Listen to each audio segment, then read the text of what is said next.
Се наоѓаме во зоолошката градина, како што можете да видите зад мене, се наоѓаме кај лемурите и тоа токму во време кога ви реков за еден доручик, односно период кога тие се хранат, период од денот кога треба да се нахранат. Темата е токму исхраната во зимскиот период, како животните во зоолошката градина во Скопје се исхрануваат, дали има промени во начинот на исхрана, меѓутоа и генерално во однос на прилагодувањето на нивните живеалишта во зимскиот период. Со мене на оваа тема денеска ќе биде директорката на зоолошката градина Катерина Костова. Директорке, ви благодарам најпрво што не примивте и секако благодарам што сте со нас во Македонија на утро.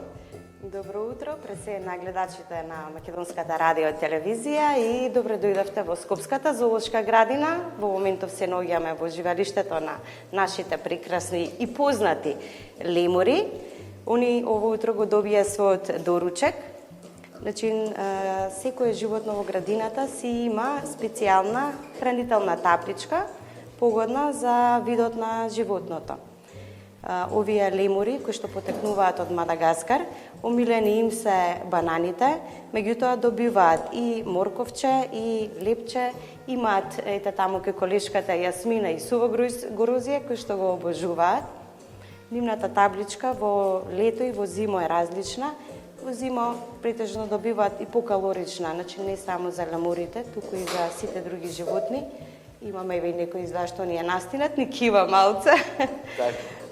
Што добиваат зимска и летна исхрана. Летната исхрана претежно е полесна. Секоја табличка се состои пред се од сезонско овошје и зеленчук, нели кај оние животни што јадат овошје и зеленчук.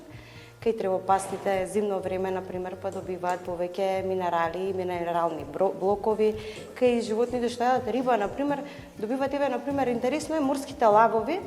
Во зимскиот период добиваат харинга, што е екстра помрсна риба, а во летниот период, например, не ја добиваат, јадат само сардини, папалини и ослич.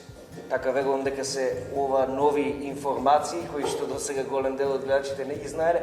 Покрај во исхраната во зимскиот период, дали имаме адаптации во делот на живеалиштето? Лемурите обично сме навикнати да ги гледаме надвор, еве сега се внатре, како и кај другите животни. Секако, значи ние како лемурите во моментот се наоѓаме во нивното зимско живеалиште, каде што е прилагодено според условите во кои што тие треба да живеат. Они се посензитивни и бараат поголема топлина, ги загреваме, дали е тоа со парно, дали е со клима, некои животни бараат со УВ сијалица греење.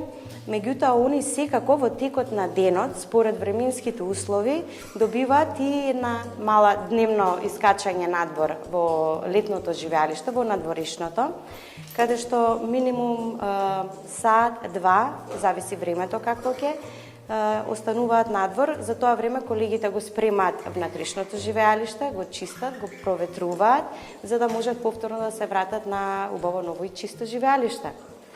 Така, кога станува збор за лемурите, меѓутоа и другите животни овде во зоолошката, дали имаме некакви разлики во поведението, во нивната активност во однос на летниот период, односно дали се разликува зимскиот период нивната активност? Па да, кај лемурите можеби не толку, они се активни и лето и зимо, меѓутоа кај некои животни, еве го душиче, кај некои животни, например, летно време се многу поактивни. Сега овој се тепа, например, за да земе грозје.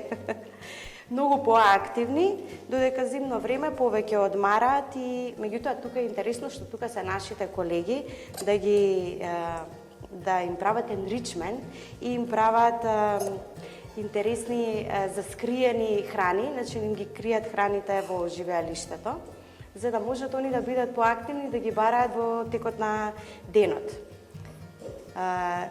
Така имаме, например, случај со лавовите.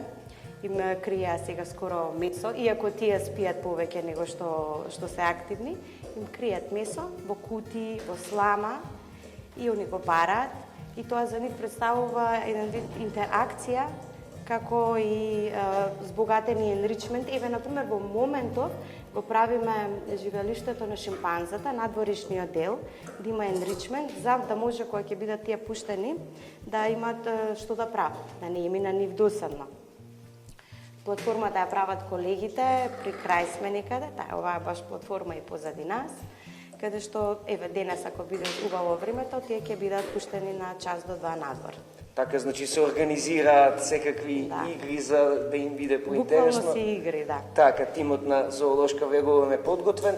Во однос на здравието, зимскиот период, како овде, например, се реагира, дали има настинки кај нив, еве, слушнавме и кивање од лемурите. Еве, може и да се изтепаат пред нас. И борба за храна. Да треба, храна има доволно, тоа е повише борба кој е појак во куќава. Така. Значи, може и да се изтепат, па да треба ветеринарниот доктор да интервенира. Меѓутоа, секако и тие настинуваат, како и луѓето. Ние се грижиме најмногу колку што можеме, значи да им обезбедиме услови какви што треба да имаат. Меѓутоа, и се случува, овој ме гризнал дури, да настинат. Со тоа што ние имаме ветеринарна докторка и доктор кои што работат тука и они се грижат за нив. Во поглед на тоа дали они взимаат некакви витамини и минерали, секако дека взимаат одредени животни, не сите, значи некои взимаат минералните блокови што ги споменав и предходно и, например, пингвините взимаат специјални витамини, морските лавови, витамини и минерали, кои што ги набавуваме исклучиво за нив, за да можат подобро да бидат не само за здравието, туку и во однос на тоа на изведувањето на јајца, например, кај пингвините, што за сега супер ни иде. Така, се надеваме дека така ќе продолжи и во иднина. Виктор, ќе ви благодарам многу, најпрво што не примивте во ова симпатично друштво, би рекол, и секако ви благодарам за разговорот и информации. Ви благодариме што дојдовте и очекуваме пак со новитети. Така, тоа беше Катерина Костова, директорка на Зоолошката градина. Ние ќе останеме уште малку овде во ова симпатично друштво да го проследиме процесот на хранење на лемурите, меѓутоа секако и другите животни, од овде се одјавуваме и секако од утре натаму со нови интересни содржини во Македонија наутро.